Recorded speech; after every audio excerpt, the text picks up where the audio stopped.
Hello, welcome, and thank you so much for joining me on this video series on managing your time. In this video series, we'll be looking at the big picture and how spending just a few minutes now will make your whole year so much easier. Start by getting one of these, a wall planner.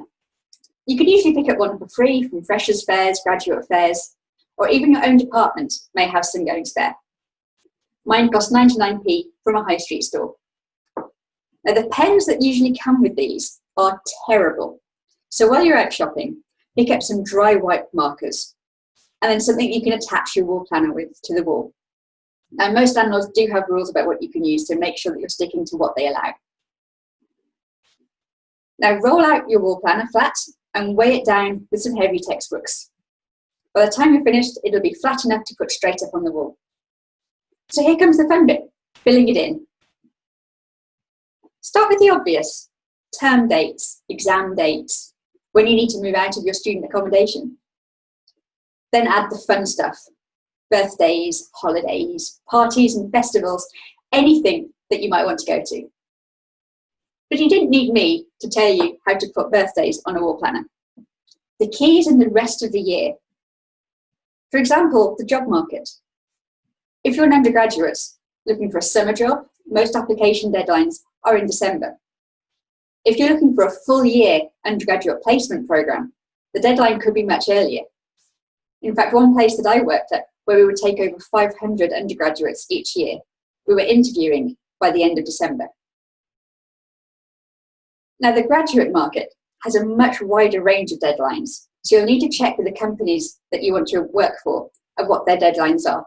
They could be anything from October all the way through to March and April time.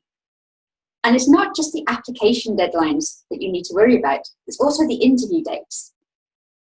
Some graduate programs require a weekend away and run the apprentice sort of style, there are tests and exercises for you to do. So you'll need to be available for them if that's the route that you want to go down. It doesn't matter if you don't, but put it in your planner anyway, just so that you know when they're coming up. Moving away from the jobs, if your university releases a housing list every year, what's the date for it? Mine was always around February. Then there's the graduation recruitment fairs. How far do you need to travel to get to them? Do you need to book a whole weekend to make sure that you can go to a grad fair? Do you need to prepare the CV in advance? Making all of these dates known and putting them in the planner just gives you that little bit of extra time to start planning those things. If you're thinking of going on a gap year, is there time that you need to have made that decision? Do you need to commit to a particular company? Do you need to have training or sponsorship? It all sounds like so much that you need to do. But once you know all of those dates, you can start deciding what it is that you do want to do and what it is that you want to go to, which take priority and which you can decline. That way you don't ever miss an event you're choosing to attend or to not attend. Now, don't worry if you don't have all of those dates yet. Just make a note of those dates around the edge of your wall planner to remind you to go back and have a look. Or you can subscribe online to some of the organisers of those events. They'll probably email you then about the dates when they come through. So now to the planner itself. A wall planner isn't about micromanagement. You don't need to put lots of detail in it. In fact, I don't put much detail in mine at all. There are 3 reasons that people use diaries and planners. Firstly, so they don't miss something. Secondly, so they can manage every second of their lives, so they can cram in as much as possible.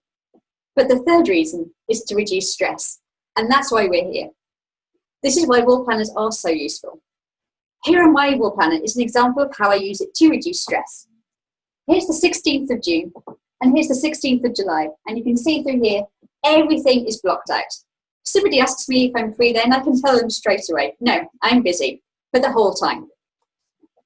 But actually I'm not. Here, this weekend, there's a wedding. Weddings only take up an afternoon.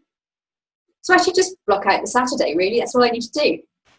But actually, it's a long drive to get there, so they're going to add a day on either side of that for driving.